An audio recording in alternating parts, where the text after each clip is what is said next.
Hey friend, welcome back to the Find and Follow podcast, where we are all about helping you find and follow Jesus in your everyday life.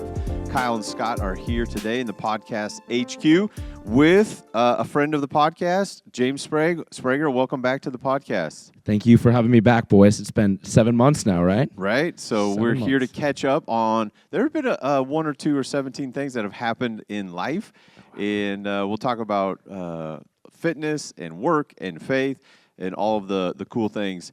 But you're here on the couch as number one of 343,528. Wow, you did your research. Did you know that? Dude, That is the number of people that went for the CrossFit Open back in February, so 10 months ago. It's 343,528 people in the Open division. If you add in the adaptive division, it's 344. Anyways. Oh my goodness. So there's quite a few do your folks. homework, man. That's crazy. There's quite a few folks, and you won. Yeah. Last time you were on the podcast, you were headed to the semifinals. And let's just jump in right there, because if you haven't listened to the episode, it'll be in the description. Click on that one. You go back. We talk about your story, finding Jesus. So we'll just pick it up right there. It was a great episode. I actually re-listened to it this morning. When I was doing some wall squats and legit, like working out. This guy's all in. He actually came to join me last week at the gym, too, and put him through some upper body. Are you still sore? The right tricep kind of real low by the elbow is still sore. I think I gave him some joint pain. Whoops. No, it's great. I'll be back. So awesome. So you went to the semifinals for the CrossFit, and your end of the season here as we're sitting today. Tell us a little bit, quick nugget about semifinals. You got third? Yeah, so the semifinals are how you qualify for the CrossFit Games. So, there's 7 different semifinals around the world, and there's 2 stages before the semifinals to qualify. So if you make the semifinals, you're already a freak at CrossFit. You're way up there. So this was my 4th semifinal at this point, 4 years in a row, which is super cool. Been able to be consistent.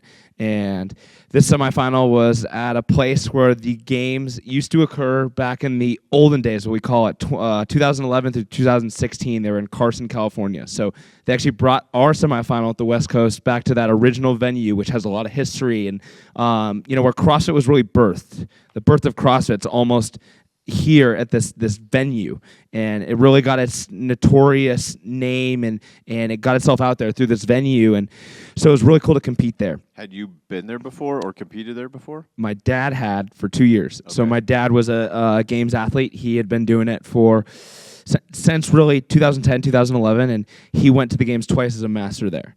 And so West Coast semifinals were super cool. I built a lot of confidence as an athlete. Did it surprise you? Definitely surprised me. So you surprised yourself with your result. I surprised myself with a 3rd place at a semifinal, so you can only imagine how much I was surprised with a 1st place at the Worlds once I qualified. So the 3rd place at the semifinal was great confidence. I gained a lot of momentum in things that I didn't think I was doing as well at, and I was actually coming off a little hip condition with some injury and some soreness, and I wasn't too sure I was going to go. So. I felt very blessed to come out of that weekend with my first individual podium at a big competition like that, which, podiums are what you're always striving for. You want to be in that top 3. That's where all the I'm going to say this figuratively and literally, that's where all the money's made. So you want to be there. Right. So when you get done with that, was there, as you think backwards, was there a moment where you go, oh, I got a shot at Worlds? Or you were just excited that you got to Worlds? Oh. Because 2 years ago, you had the missed Worlds by just 1 point. Totally. And that's kind of a crushing, but also like an eye-opening, CrossFit's not your idol. It's not your main thing in life. Yeah. But after the semis, were you like, well, I'm stacking up pretty good? Or you're just like, man, I'm excited to be able to go there and compete? Yeah, I felt like I was stacking up really well. I felt like my new environment here in Liberty Lake, Washington, at this Launch Mode CrossFit gym has been absolutely incredible. I feel like I've been set up for utmost success with my environment. I get to have my best friends in there. We get to have this world-class facility, all to ourselves all day. And, I knew that this year was going to be bright because of, the environment. So, I went after West Coast semifinals with the intention of crushing it, making the games for my 2nd time. But in no way, shape, or form coming out of that did I think I was capable of winning the CrossFit Games after, because winning the CrossFit Games is a completely different story. It's a lot more events. It's a lot harder of a weekend than a semifinal, and it's the ultimate test of fitness, in my opinion. So you go to the Worlds, and it's down in Texas, and it's on the YouTubes. It's streaming. So Kyle and I both were all in, like watching everything. I remember Yeah, Kyle's video. I've watched so much. I've never turned on CrossFit before, ever in my life. I have no idea. And I watched all of the semifinals. And, Yeah. And then, dude, I'm watching everything. But now. the Like, Worlds was intense, and Oh, it came yeah. down to the last little bit. And so let's jump into some of those stories. We're screaming and yelling, and our wives are like videoing us because we're nuts. freaking out. I've seen them. And Best videos ever. it's just fun cheering you on from a distance. You had an awesome crew down there with your family and friends cheering you on. But give us like a couple of the highlights for you from the World Games. Like, it's a crazy experience. And so, but for you, what were a couple of highlights where you go, oh, okay, whether it's the performance side or the relationship sides of the whole thing? Yeah, I think the first one would be able to would be glorifying Christ on the stage. I think that it was beautiful, that I won the year that I did, because we actually had a competitor pass away in our first event. It was a tragic thing. He drowned in our first event. So we Texas hot morning. It was 105 degrees starting this 3.5 mile run, and then we go into an 800 meter swim that actually ended up clocking on my watch as nearly a mile. So a lot of people in CrossFit aren't prepared to swim that distance, especially under that fatigue. Our competitor who passed away, actually, he was like the best swimmer of all of us. So probably the guy you'd pick least to, struggle in a water event. He was going to win the thing.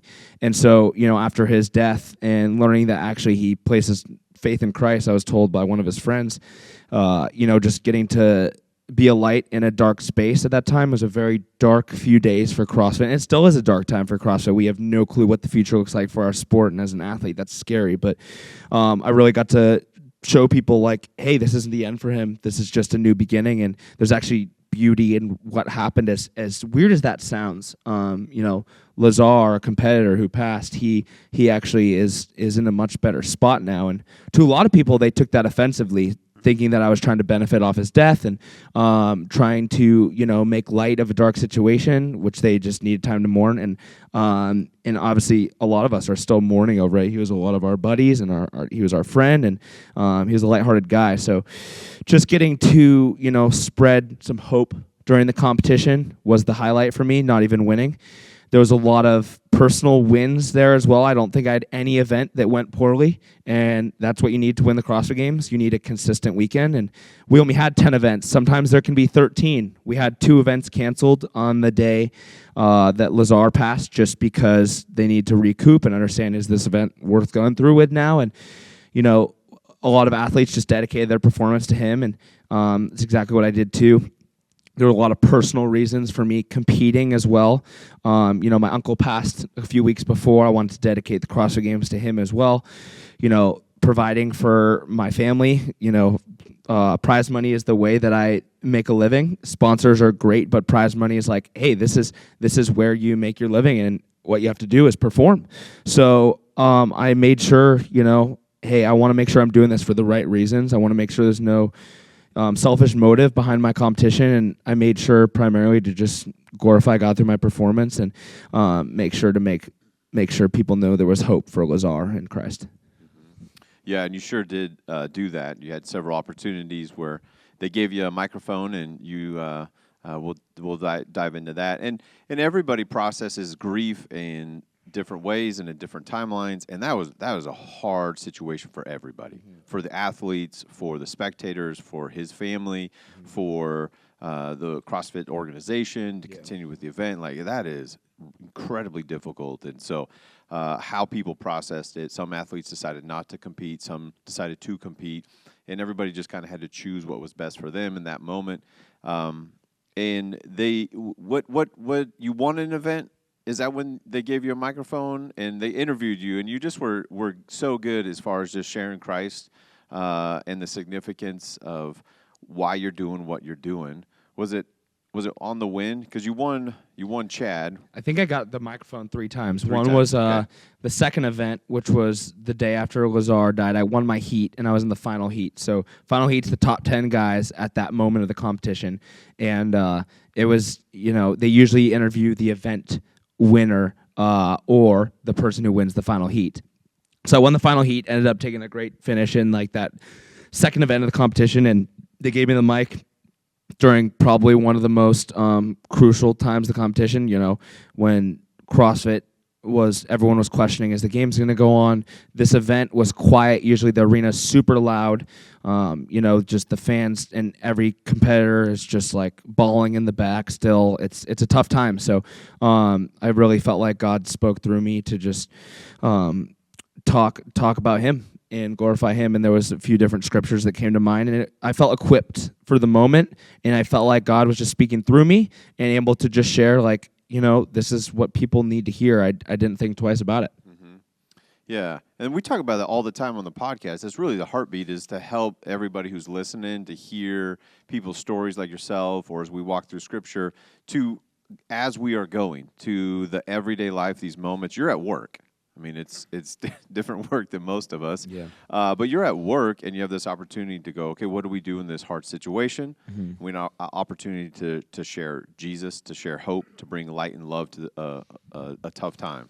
Yeah, because you're obviously in a unique situation with CrossFit and the games, and again, it's streaming, and there's people watching it, and there's reporters and blogs and all these people, and so most of us don't have that in our daily lives, getting a microphone to speak to who knows of how many thousands of people, I know you in that light can get some flack for that. People think you're disingenuous, or it's fake, or it's it's not genuine, it's not real. You're just, but anybody who knows you, just knows that's you, right? Like, this is just James on and off the court, the field, field of play. We'll call that. Yeah. No, what do you guys call it? The floor? Competition floor. Yeah. Okay. On There's so and many off different the floor, places. Yeah. Right. That it's just like even in that moment with a microphone in front of your face, you're not faking it. You're not like conjuring up some sort of, it's just being you. And again, like you're saying, God using you in your platform. Like, I'm just gonna say what I believe and what wholeheartedly, like, this is who I am and what I'm about. Yeah. Not just like, well, let me fake it for whatever reason. Again, all the blogs can say whatever they want, or the people behind the keyboard can say, it's fake, or it's disingenuine, or it's made up, or whatever. It's just, this is where I'm at. This is who I am. And yes, I'm a CrossFitter, but I'm also a Christ follower. Mm-hmm. And those two things aren't separate. Mm-hmm. This is James. And so I'm just going to use whatever platform I have, whether it's a podium or, in the gym with your buddies, or, at the Launch Academy talking to students like this. We're just going to love Jesus, and we're also just going to be freaks of nature in the gym too. So. Mm-hmm. So other highlights from the games that as you look back, because we're a few months now that you've had time to keep reflecting and tell stories and see other competitors and talk about it. What's another highlight that sticks out about the games? I would say, so there's this thing called the leader's jersey at the CrossFit Games. When you're winning the competition, if you're in the lead in first place, you get to wear this really cool outfit. And it's something every athlete dreams of. There's, only a handful of men in the world who've ever worn this leader jersey, and it can switch around during the competition because there can be different leaders. But I remember getting the leader's jersey delivered to me for the first time, and that was on Friday night. So we were 4 events in. And I remember after the 3rd event looking at my team, and they're like, number 1. And that moment just hit me like, you're in the lead of the CrossFit Games right now. Soak this in. And I just remember this thing getting delivered to me, and, how the last 10 years of struggle and blood, sweat, and tears, literally like every day, that just like, oh my gosh, like, this is what I've always dreamed of. This is what I went to bed every night thinking about for 10 years. And I just like soaking that moment in. It was just so incredible, and I haven't even seen a video of it yet, but one of my coaches has the video, and it just reminded me I need to ask him for it, because it was such an amazing moment to reflect on the highs and lows of the last 10 years. He has a video of them delivering it? Yep. Where were you at? I was in the corrals, which is where we warm up and where the athletes are stationed, and we have this whole area. And I remember I was about to head out for this next event, which was a track and field event, and they're like, you need to switch your outfit. You're in the lead. And I'm like, what? And I actually ended up holding on to this leader's jersey through the entire day of Saturday, which is super cool. So I continued, because the next Saturday morning, I ended up winning that chat event, which was the second time I got the microphone to speak on ESPN. Super cool. And then, Saturday afternoon, I carried through 2 events that were weaker for me, and I actually had some decent performances for myself. And so, I got to carry this thing on for 4 events and then somehow snag it back on the last event and win the thing. Dude, it's so rad. So it's a red, and it's got your it's a red jersey. Yeah. It's got your name on it. So there's one for everybody sitting somewhere. No, they make them. They make them depending on who's. 'em? Oh yeah, super quickly. So they do. yeah, the Okay. whole outfit of the games. Everyone's wearing. This year it was what are the colors? It was like yellow. There was some yellow jerseys. There was some tan, and there was some like army green and black. And so obviously red stands out. You're the only one in red. They're like, who's the red guy? Well, it's the leader. Like so they make it super apparent who's in the lead on the floor. And kind of like the Tour de France, right? Tour de The France. yellow jersey. Yellow jersey for the leader of the stage there. Yep. Or like in we see clips of NFL teams, the quarterback's wearing the red jersey. You can't hit him. Totally. Yeah. He's the leader of the team, right? Damn yeah. right. So every event you're putting that back on for all like 24 hours. You're wearing that sucker. Yeah, and I wasn't even thinking about it in the moment. I was just so locked in on the task in hand. And like, this is your job.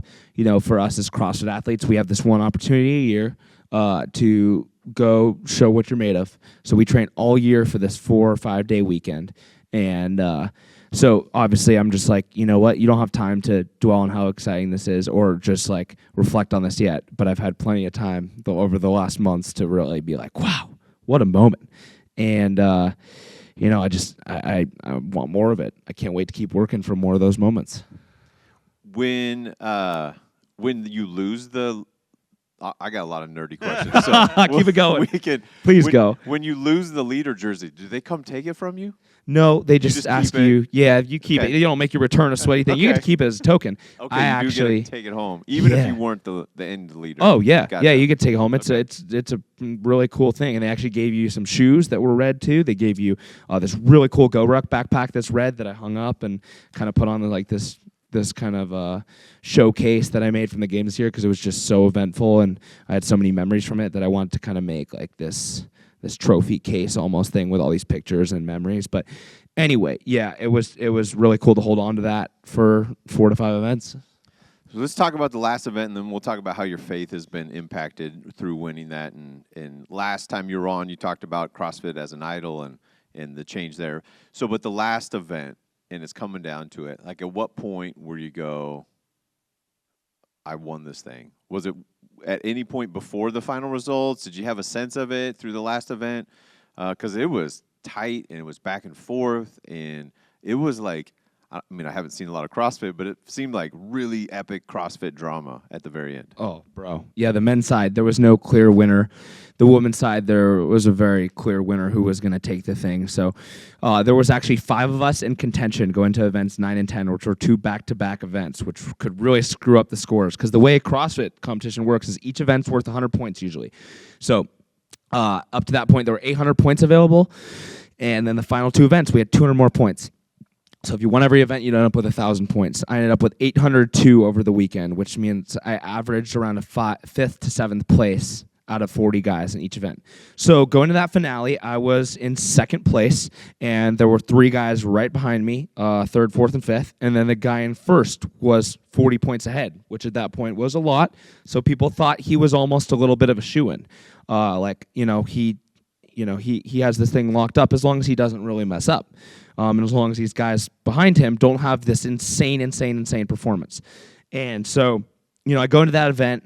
I actually was crying in my coach's arms before because I was like, I top 5'd. Like, I was pretty much locked in for a top 5. My goal this year was top 10. And I remember saying that to you guys on the last podcast. It's like, if I can top 10 this year, it's gonna change the trajectory of my career. It's gonna change a lot of things. And Did you think at that? I mean, you knew top 5, but were you thinking like, I'm probably on the podium? Like, or were you not there yet? No, I wasn't there yet because I knew these last 2 I events. was there. I was there, like with Lindsay. I'm like, bro, he's podium. He's gonna make podium, and that's why then in the video I'm like, oh snap, he got first. But I'm last 2 events, I'm like, because we had talked about it. We don't have to lift any exactly. of the heavy I'm like, stuff. well, or you were on do fire, and you were doing so good again. Yeah. You were achieving better than you had thought, and the events were lining up really well for you. And again, I don't know anything about CrossFit. Yeah. I don't know how well you were supposed to stack up in those last. I love events. that the 2 of us are trying to interview him about the details No, of I love CrossFit. it. But I It's was awesome. like, You try to figure it out. Oh, dude, because I'm telling my wife, we're sitting there watching the whole thing Sunday. It was after church. Yeah. We go to church, come back, throw it on TV, and I'm like, dude, he was talking top 10, and he's crushing it. And then I'm like, Linz, he's going to get on the podium. Like, he's going to podium this thing. And then keep going. So you're like, okay, I'm top 5. This is like, I busted through my own expectations, let alone other people's expectations for me. Yeah. And so before the last event, you're thinking, I just made top 5. That's crazy. Yeah. So, okay. And so obviously these last 2 events, if you guys are fitness fans, you know I'm a tall guy. I'm the tallest guy in the field. Me and Brent Fikowski, we're both 6'3". So this last event favored short guys. So a couple of guys behind me were a lot shorter. Me and Brent, who were 1 and 2 at the time, were not favored for these events. So it made it even more dramatic.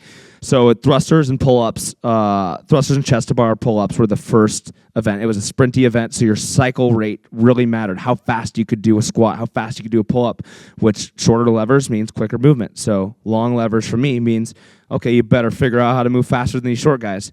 So, you know, I went blitzkrieg as quick as I possibly could in that first one. I said there's nothing to lose here. You're already top 5. Like, do something special. And I remember talking with one of my coaches, Coach Dom, and he actually kind of looks like you. I told you that in the beginning when I met you. Like, you guys could be brothers. Anyway, he's like, you have nothing to lose here. Like, why don't you go do something special and see what can happen? And at that point, I'm still believing you already top 5. You know, if you end up in 5th, you're still really proud of it. I wasn't even thinking about winning or podium. I was just like, go do something. So I go out that first event of the back-to-back events, and, you know, I go and take a 5th place. And that, for me, I would have been happy with a 15th place, like very happy. So obviously for me, that was like, whoa, what just happened? I'm in a really good spot now. Brent was like an 8th, so I cut off 17 points off his 40-point lead. And at that point, I wasn't even thinking about winning. I just knew, like, hey, like, you're tired. You have a 5-minute rest right now to mentally recoup and do that all again. And at that point, I knew, you know, because the second part of the workout was the same premise. It was a heavier thruster and a bar muscle up. So same 2 movements that favor a shorter guy. And so anyway, I go into that second event, and I'm feeling mentally more locked than ever. I'm like, I can do really hard things. My body's destroyed from the 9 events prior. You know, I'm really tired, but you know, this is what athletes dream of. You're in the finale, and you have a chance to win. Like, my game plan was so crucial at that point, and I knew I did something really different than all the athletes. I broke the muscle ups a lot more. I trusted that my breaks and being quicker with my rest was going to pay off in the end of the workout, and I was behind for most of this thing. So my family's stressing, like, James is in last in his heat in event 10. Yeah, we're all stressed. I'll pause you there, and you come back to the story, because we don't know your strategy, so we're watching.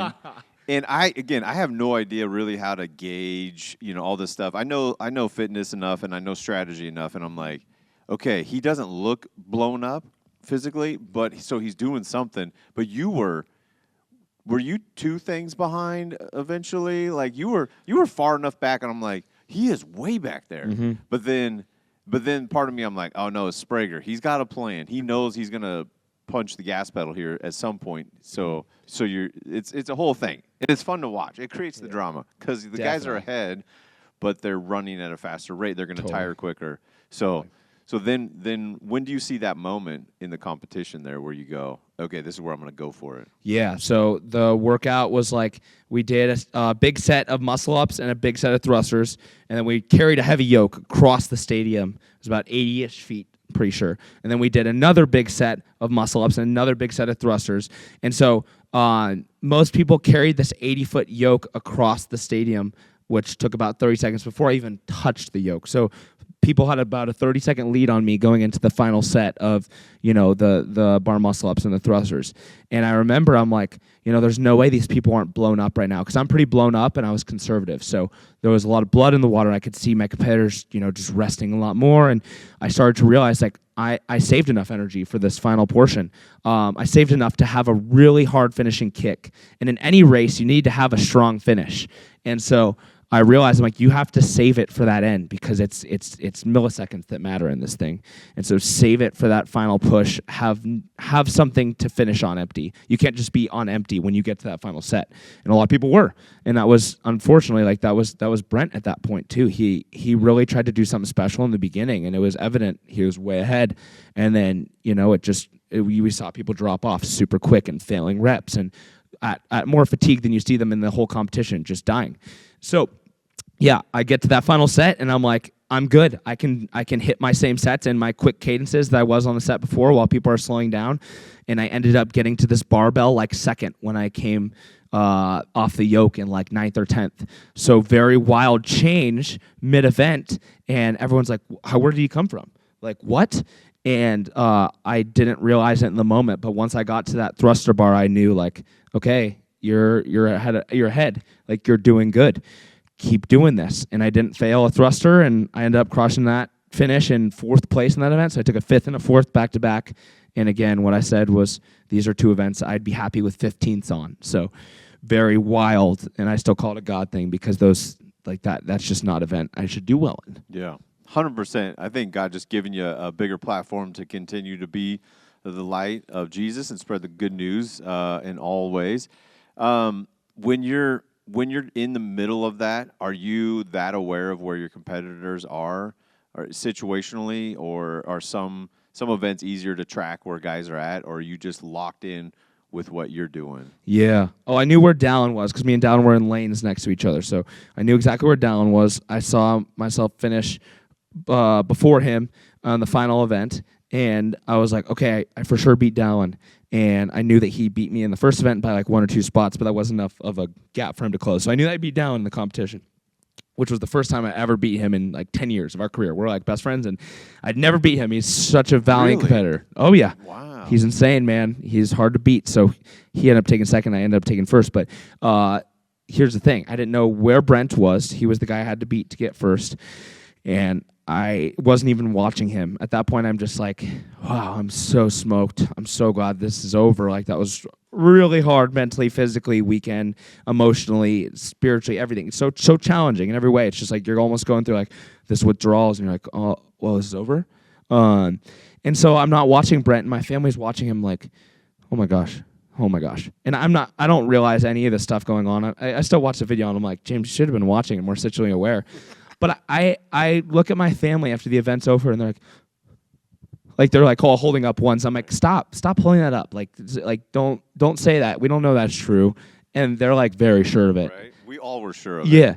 And I wasn't at all. I was like, this is anything can happen. Points can shake out anyway. I don't know exactly what his times were. They weren't showing those things, so it was all like a question. So 10 minutes of just waiting. And then they say, we're going to announce the podium. Brent Fikowski, 3rd place. I'm like, what?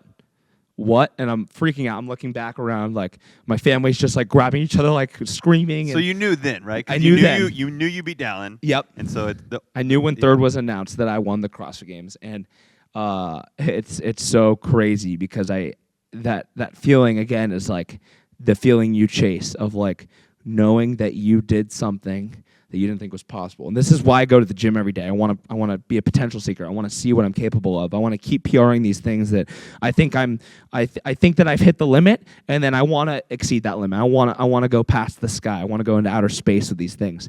And that's what drives me. It's like there's unlimited potential, and I believe so many people think they're capped and think that they're stuck and think that they're not going to get out of a tough situation or they're not going to improve at something. And I'm like, cut that mindset. The sky's the limit for anyone. You just got to believe it up here. And that's why I keep showing up every day with more tenacity and more drive and more confidence. And I believe it's going to drive me to be a top-level competitor for years to come. You mentioned it in several different ways, but the average person, and I'll put myself in the average person category, not Even fitness. Sky's the limit, Scott. Okay. No, Come I know. on, dude. Average. Stop that. But we'll tend to think about results.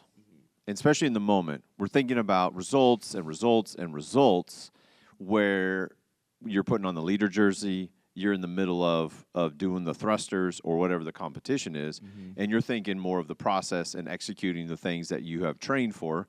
And listening back, we went real strong on the training versus trying on the last podcast conversation. But you're going, I've trained for this. I know what my body can do. Plus, I know there's more than what I think my body can do. Let's go for it, because here's this moment to do something great. And you're thinking through, do the process great and do the activity great versus do something great from your coach doesn't mean just go win and get first. And so what I'm driving at is we just tend to think too much about the result and focus in on that. And that is a byproduct. That's a result of the effort and what we're going through. You were like result inception there. We think about the result, but the result is a result of the result. Wow. Right? Wow. It's tricky Deep. because we all get caught up on it. We want our marriage to be better, or we want our relationship with our kid to be better, or we want our career to be better. And we just think, well, if I get that job, and we think of like in the end, quote unquote.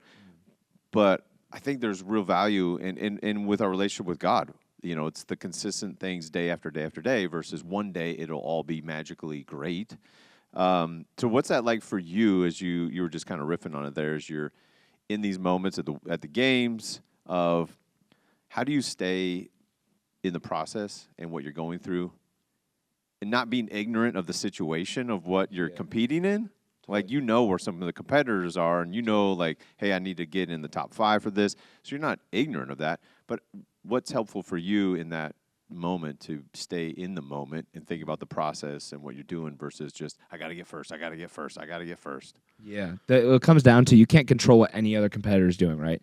I can't control what the guy in the lane to the right of me or the left of me is doing. I can only control me. So when I go into the events, it's laser focus on my performance and what I'm doing. And there's very specific times you have to take into consideration what the guy next to you is doing. But in our sport, it's you against you. In training, you can have training partners that push you, but in reality, it's your decision to pick up that bar sooner or go a little faster on that machine or run a little harder or be a little quicker in your cycle rates or be a little more disciplined. And all those things, it's your decision. In other sports, you're relying on a team or you're going against someone directly who's fighting you in those combat sports. In our sport, it's like, your performance is what you're doing out on the floor. And so for me, I just kind of lock in on, trusting my training. I train so much and I train very hard and vigorously 5-6 days a week. In off season, I'm in the gym 5-6 hours a day. In season, which is 3-4 months of the year, I'm in the gym 6-8 hours a day doing fitness. And then not to mention all the food and the recovery and the prep, it's a full-time job. So when people say, oh my gosh, like you're so lucky you get to do this. Hey, like, come work as hard as I do. And it's there for you. You just gotta start doing it. I like that you clap back on the last reps ahead. Those guys were all saying like, "Oh, hey, not bad to get this payday for a couple hours," and you were like, Yeah. Come on, bro, really? Like, not at all. Couple hours? Yeah, you think I just showed up for 10 minutes and won this prize purse? No. Like, bro, let's talk about the last few years, right? I like that because they kept saying that, and it was like, guys, like, let's be honest.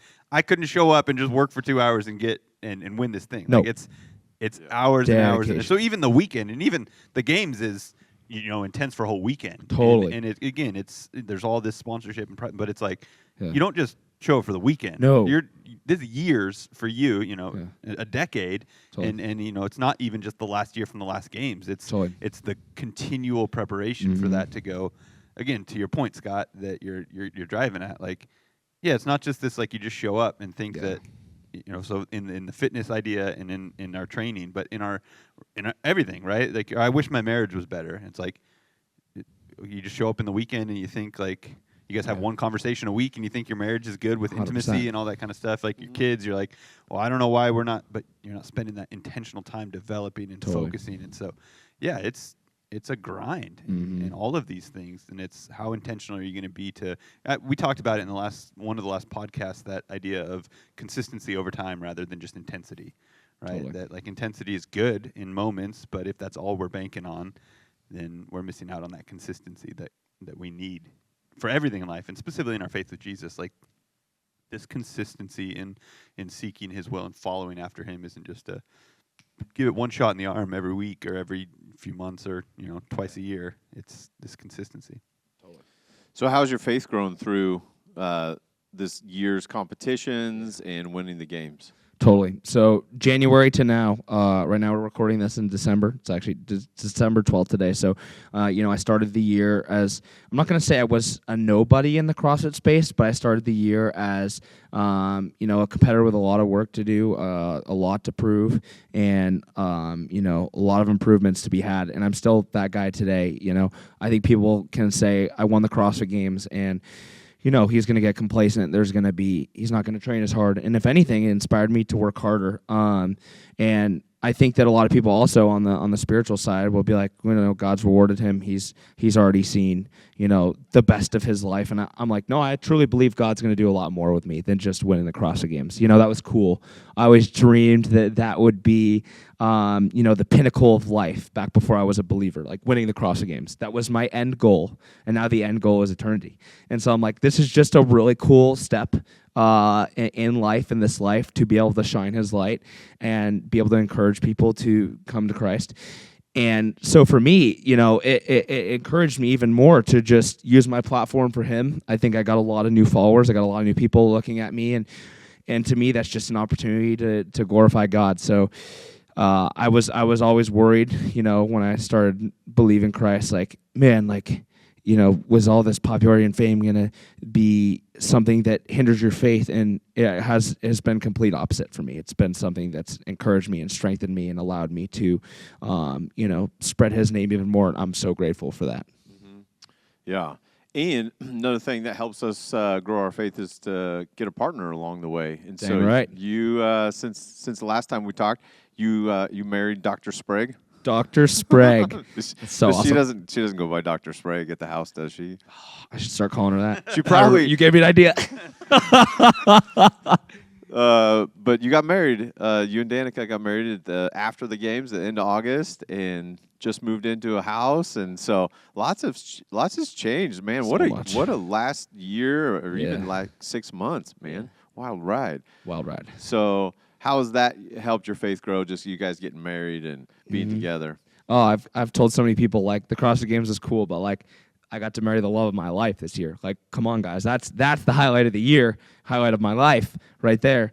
And so many amazing things that I got to experience with Danica this year in the CrossFit space, and her graduating pharmacy school, her getting her first big girl job, buying her first house. Just got a new car. It's like we got to experience so many cool things together. And God says 2 is better than 1. Man should find woman, take up a wife, and it's a gift. It's a gift from Him. And I realized she's my greatest gift. So I'm really lucky to have her. Who's up in the Yahtzee battle? Oh, I don't know. We haven't played in a bit. We go between Yahtzee, Catan, some different card games. But lately, life's been so busy, I can't remember the last time we played card games, which is unfortunate. Is that probably because she won and you're trying to block that out? Yeah, we're actually, what Scott's not saying is he's scared we're going against each other this Saturday, so 2 days from now. I had to cancel last time because I had pneumonia.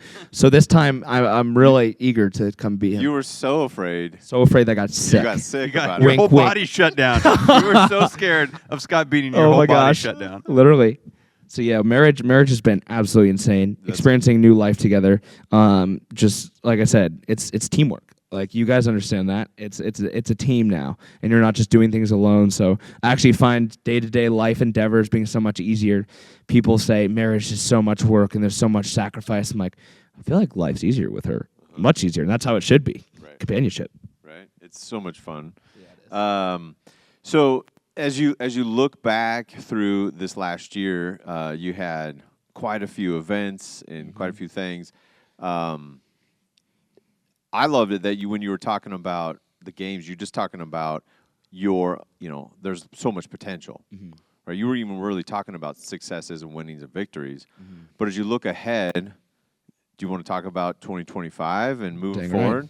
Right. What do you see as some of the potential, and do you have some goals and objectives, or is that too soon to talk about as you're still wrapping up 24 here? No, it's good to have vision and plan and dream big. So, obviously CrossFit, the season isn't confirmed. We don't know exactly what it looks like, what which competitors going to be doing what. The season's kind of in shambles right now, but there's new leagues starting. There's new exciting projects in the fitness space, a lot more international travel opportunity to go abroad, compete overseas, compete in Europe more, compete in Australia, compete in Dubai. Really, really cool opportunities to travel the world. So my biggest goal for this year is stay healthy, glorify God with my gifts, number one. 2, I want to compete just as much as I did this last season. I actually did 8 in-person competitions, which for CrossFit, it's like UFC. You can only do so much because your body gets really beat up from these things, and the peaking and coming down from these things is really crazy. So to be able to have done 8 showcases / competitions in 1 year, and that's just in person, not even including online. If we include the online, I probably did 12 this year, which is like 1 a month, which is insane. I want to try and do the same thing while sustaining that, sustaining my love for the sport. I love to win. That's why I do the sport. I want to win. I want to be a dominant competitor. I want to go out there and give my 110% because there's always more to give. And so I want to stay healthy. I want to glorify God with my gifts. I want to win. I want to travel abroad. And I want to do it with my people. I want to get you out to one of these things sometime. Yeah. And you too. It'd be awesome to have a crew there with you guys. Be super fun. Walk around like, hey, we don't know what we're doing over here. You would learn quick. Dude, I'm learning more every day again. Totally. Yeah. We know I how knew to sport. cheer. We know how to we cheer. got That's the what you cheer need. down. We can cheer. That's what my dad does these For days. sure. He knows the sport. He's really good at deadlifts and squatting, and he's fit as crap for 59 years old. But like some of the things we're doing are so advanced now. He's like, He has a general understanding more than most people, but he's just so good at cheering. Yeah. And it's the best. He's loud. I need it. It's so good. Yeah, the cheers, the encouragement. We need that. That's like life lesson. We need that from everybody all along. I got a buddy who will go unmentioned, Jeff Watson, who always needs like training encouragement. He's like, Totally. you need to send me a text and like encouragement. I'm on the trainer. Yeah. Because we all need that. So, Oh, dude. I mean, again, you're talking about the space you're in now, which is probably, and you mentioned it. You referenced it as part of your success. You know, we walked through your whole journey last time in Florida and the coaches and all that kind of stuff. But your home base now, right? You got a house. You're in Liberty Lake. You got to play, and your buddies are there. We all know that. Like, you show up to the gym by yourself in the morning because you have to. And you can do it. But your buddy's going to be there, and they're going to be banking on you being there, and they're going to expect you to be there. You're way less likely to not show up, right? Mm-hmm. You got people who are going to push you and say, you know, you're lifting something heavy, and you're like, I'm done, and they're like, no, you're not. You're put some more weight on there. Let's go. Yep. Like, we need that in life, and so in the gym and in life and all of these things, people Damn to right. come alongside us and be like, let's go, let's do this together. Mm-hmm. and you've been doing that, helping young people through Next Gen Performance. Correct. Is that Yeah, your that's my coaching? company, Next Gen. Yeah. And also stepped into working with our youth here at Fusion Youth, helping middle school and high school students, again, follow Jesus and help them grow into this, young man stage of life, which is tricky to navigate for all of us. And you're going to keep doing that in 2025, getting young people growing and lifting heavy stuff. That's seeing the goal. what they can bring out of themselves.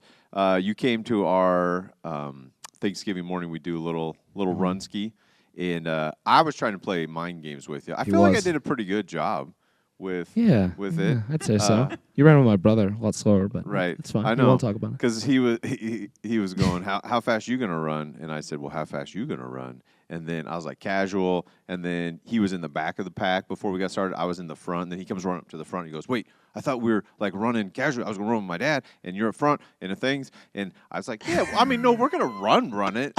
And so we're going back and forth. But anyways, the point of all that blabbering is you took off, and then my son Hayden took off Yep. with you. And I'm running with your dad and your brother and some other people. And I said, oh, we'll see Hayden soon. A couple 100 yards. He's done track. A couple 100 yards go by. Didn't see him. Then there was kind of a corner. I said, oh, we'll see him. I was like, man, he's really running hard. James went out fast. We'll see him around the corner. He's done track. He's not really Didn't see him.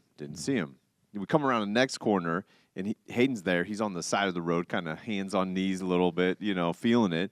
But he ran the first mile with you, and you guys ran like a low 6, Yeah. like a 6:18 mile, Yeah. and brought the best out of him. Surprised me, surprised him. But that's that thing you're talking about, Yeah. encouragement, be with each other. If it was just up to him, he wouldn't have done that. Totally. And we need that in life, following Jesus, encouraging one another, getting each other, keep moving the same direction. It's so much easier in life if people are traveling together with the same values, purposes, following God, doing the same things, moving the same direction. it's just how we're designed in community, and so. And I don't know you've ever met a stranger, so you're always bringing people along with whatever you got going on. Yeah. I noticed though you didn't really mention in 2025 Ironman. how you'd like to beat me at golf. Oh yeah, that Because too. I feel like I'm up in the competition. You feel like you're up, that's but what I are feel you like. actually oh, up? whatever. Yeah, well, at least we're tied. It's 1-1. One of the rounds was just for fun skis. We don't really It was put an that. exhibition. You're It not was an counting that one. exhibition. Doesn't really count to the That's official our first record. one. I remember. Yep. James Anyway. played lights out the last time we played golf. So much so you got pneumonia afterwards. That So literally was the day I started feeling crowded. I was yeah. like, I'm too cold out here. What's going on? It took it all out of You you. were bundled up. quite a Yeah, bit. that was you so played, weird. The backside, you were on fire. Thank you. You played lights You out. played good. I remember my dad Aloha pressing me on that last hole. He does it every time at the Meadowwood course, and I'm like, Dad, this is my hole. I don't do anything besides part of this hole, and I'm gonna hopefully continue that tradition there because, it made Scott pretty angry, it made my dad pretty angry, but I just picked the wrong club on my second shot. It was, anyways. On the 18? Yeah, I hit too much club. I hit. You to were the back. behind by 5 at that point, weren't Dude. you? But if I make par, we tie.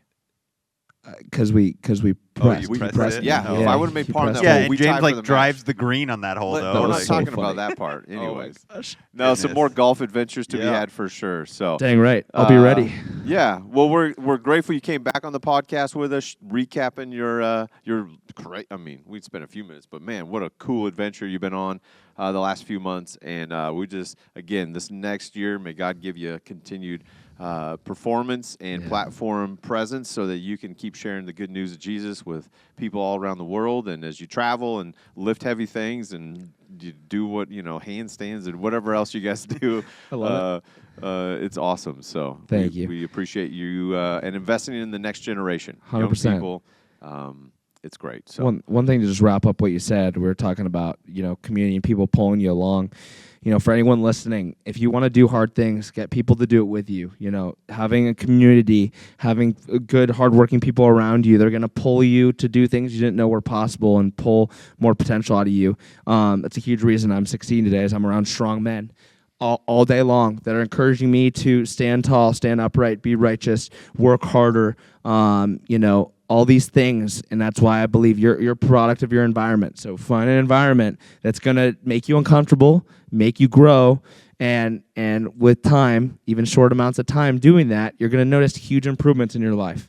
So just encourage people to step out, try hard things, get good people around you. Super good. that's awesome. Well, thanks for tuning in. Have a great week following Jesus and getting around some people and doing some hard things and seeing God bring the best out of you. So we'll catch you on the next episode. Thanks for coming along. Woo! Ow!